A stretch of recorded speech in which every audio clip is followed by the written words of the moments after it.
Los Angeles's first responders aren't just dealing with city turmoil, but also personal issues that affect them on and off the clock. All those storylines lead to confusion about what's happening with our favorite characters on The Rookie.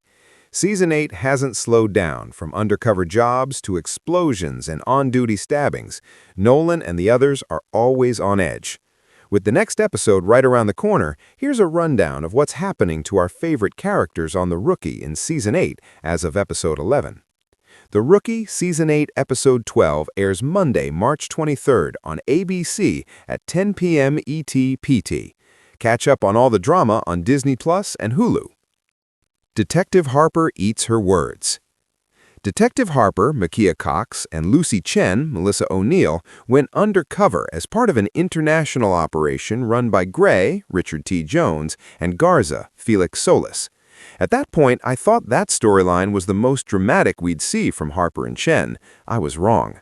The Liam Glasser case came back to bite Harper in the butt, as her threat towards him to take him down got her sent back into uniform and training Miles. Not to mention, Miles ended up in trouble for doing an unauthorized stakeout with Seth, Patrick Kelleher. He's back in long sleeves for 6 more months of training by his new TO, Harper. Just when we thought Harper would win her case against Glasser, everything got twisted, and Glasser walked free at the end of Season 8, Episode 11. When Glasser walked, despite Harper, Angela, and Wesley being sure he committed the crimes, Wesley, Shawn Ashmore, wasn't thrilled at all. Not only was he losing his case, but he might lose the race for District Attorney of Los Angeles. Sergeant Lucy Chen experiences on-duty trauma. As if Lucy Chen hasn't been through enough trauma, she lands in the middle of a chaotic case that ends terribly in Episode 10. She fights for her life against 2 people trying to kill her. The intense moment ends with her stabbing the knife aimed at her into the assailant. Bruised and shaken, Bradford, Eric Winter, walks her from the scene. At the beginning of Episode 11, we learn that some time has passed since the attack, and she's finally returning to work. Although her outer wounds are healed, her heart hurts for Martin's sister, who comes to her about what happened. I love how Lucy decided to be a good human despite the cop side meeting to stay quiet when she sat down with Martin's sister and told her the truth. Through all of this, Bradford realizes how important Lucy is to him when he tells her he's glad she's alive after her attack. When he wakes her up at the beginning of Episode 11, their love radiates off them. I couldn't be happier with how their relationship has progressed. Not only is Bradford a better listener, but he also turns soft when it comes to Lucy. Despite all the terrible things happening, their relationship has survived meeting Bradford's mom, losing Valentine's Day gifts, and an attack in the line of duty.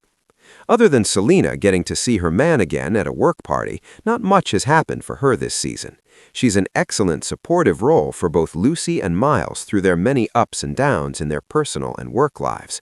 Honestly, I'm thankful she isn't going through a lot, because her character only gets better, whether she's being an awesome cop or a supportive friend and roommate. Not to mention, when the bomb went off in Mid-Wilshire Station, Selena and Lucy saved almost everyone, despite being injured from being very close to the explosion. Lieutenant Gray and Officer Nolan bond over marriage troubles. Gray accepts Garza's offer to be on the FBI-LAPD Joint Task Force as a senior liaison in Season 8. After years of being the watch commander at the Mid-Wilshire Division, he steps down and hands over his role to Tim Bradford. Meanwhile, Luna's job causes friction between Gray and her on cases and in their marriage. They can't seem to see eye to eye. As time goes on, Gray becomes suspicious of how close Luna has become to her male coworker. When he takes her car in for maintenance, he discovers sunglasses in the middle console, which he later finds out are the male coworker's sunglasses. After confiding in Nolan for advice, Gray confronts Luna and is heartbroken by her emotional honesty about developing feelings for her coworker. She's surprised to learn that Gray never once looked at another woman in all their time together because no one was better than her. As of Episode 11, Gray and Luna still haven't found a way to resolve their issues. Bailey's job sends her to work at the Pentagon, causing tension between her and Nolan. At first, Nolan will do anything to support Bailey's new adventure, until he starts looking into job opportunities. Unfortunately for him, he'd have to start at the bottom again. After some lengthy talks and thinking time, he tells Bailey he can't move to D.C. After much back and forth about if they can survive long distance, she finally decides to move to D.C. to work at the Pentagon. Although he misses her and is excited for her return home, they didn't expect work to follow her home. In the episode 12 promo, the rookie revealed that Bailey's door-knocking mission at the Pentagon has turned into a full-on stakeout by Nolan and the other mid-Wilshire cops. So happy Bailey will be back in LA, but nervous that the case will blow up in their faces. The Rookie airs weekly on Mondays at 10/9 Central, with episodes streaming the next day on Disney Plus and Hulu. This article was originally published on PrecinctTV.com as The Rookie Season 8 has put our characters through the wringer, and it's not over yet.